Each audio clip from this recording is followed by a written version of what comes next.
rabbit situation on Park Point is one of those things that draws people out strongly on both sides of the issue. I have the luxury of being able to be philosophical about it because I don't have a garden, I don't have flowers, and so to me there are these charming little creatures that I enjoy seeing and looking at what the different colors will be, pointing out to my kids.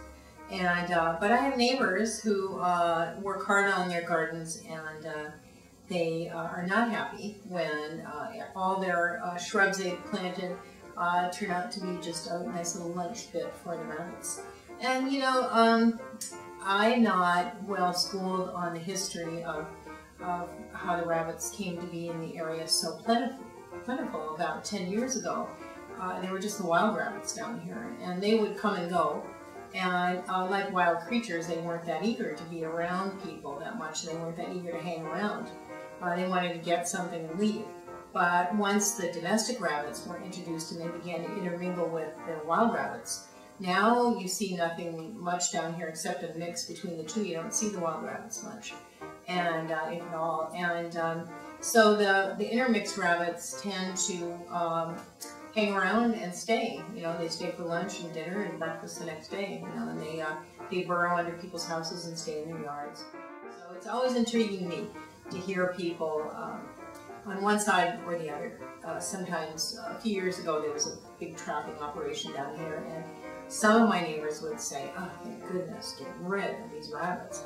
And some of them put signs out that said, "Do not trap rabbits on this yard." I mean, they were adamant. They had great big signs, and they were practically standing out there with pitchforks waiting for city crews or whoever was doing it to threaten to come in their yard.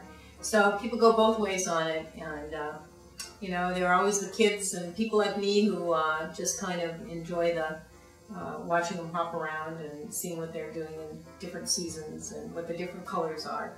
But I don't know. It's a unique place to live to have an issue like rabbits be something that divides the community. And people have rabbit stuff down here. I went out and picked out a rug one time, and for my living room. And the one I ended up choosing, not the one I've got now, but the one I ended up choosing some time back was one that had these rabbits hopping all over it. It was a rather bizarre rug to have in your living room, but it just seemed the right rug to have when you live on Park Point.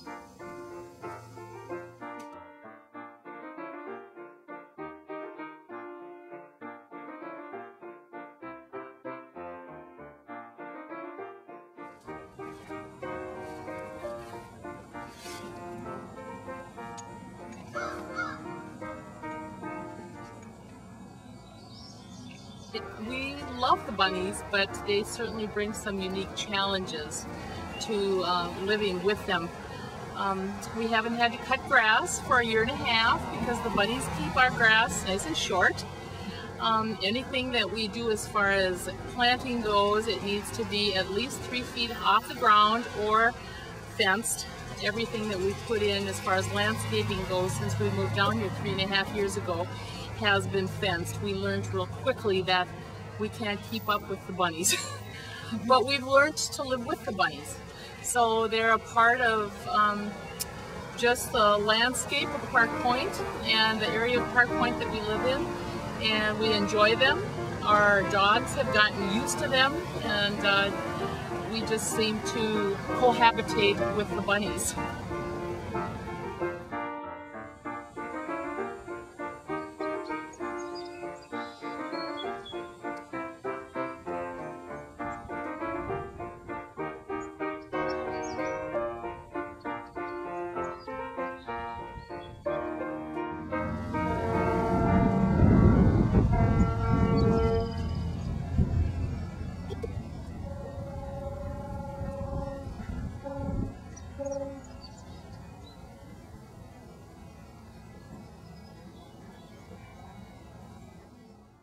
For having rabbits as neighbors, it's been a lot of fun.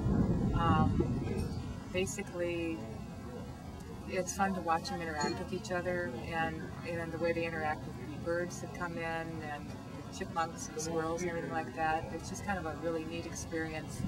And I kind of spoil them a little bit. I give them a little broccoli and carrots once in a while, and everything too. But And it's just a fun experience, and there's not too many of them left right now. The population's going down. We've got fishers that live down here, and a lot of fox right now, and so the population goes down practically on a daily basis. But hopefully it turns around one of these times.